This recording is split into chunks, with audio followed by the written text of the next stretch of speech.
বাংলাদেশের সাবেক সেনাপ্রধান জেনারেল আজিজ আহমেদের বিষয়ে এবার কথা বলল যুক্তরাষ্ট্রের প্রতিরক্ষা দপ্তর Pentagon.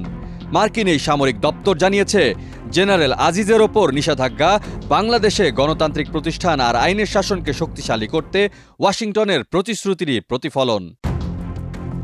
পেন্টাগনের press secretary major general প্যাট রাইডার সাংবাদিকদের ব্রিফিং করার সময় আজিজ প্রসঙ্গে কথা বলেন। প্যাট রাইডার বলেন, দুর্নীতিতে জড়িত থাকায় এবছরের মে মাসে জেনারেল আহমেদের ওপর নিষেধাজ্ঞা দিয়েছে মার্কিন পররাষ্ট্র মন্ত্রণালয়। বাংলাদেশে গণতান্ত্রিক প্রতিষ্ঠান আর আইনের শাসনকে শক্তিশালী করতে ওয়াশিংটনের প্রতিশ্রুতির প্রতিফলন এই নিষেধাজ্ঞা। এক্ষেত্রে দুর্নীতির বিরুদ্ধে যে পদক্ষেপ নেওয়া হয়েছে তাতে পেন্টাগনের সমর্থন আছে।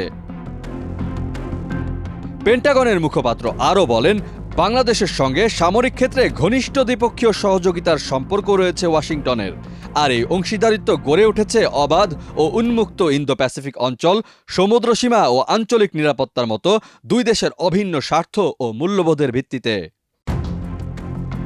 দুর্নীতিতে সম্পৃক্ততার অভিযোগে গত 21 মে জেনারেল আজিজ আহমেদের ওপর নিষেধাজ্ঞা ঘোষণা করে যুক্তরাষ্ট্র।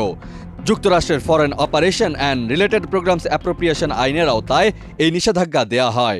নিষেধাজ্ঞার ফলে জেনারেল আজিজ ও তার পরিবারের সদস্যরা যুক্তরাষ্ট্র প্রবেশের অযোগ্য বিবেচিত হবেন। টেক্সট রিপোর্ট, দেশ রূপান্তর।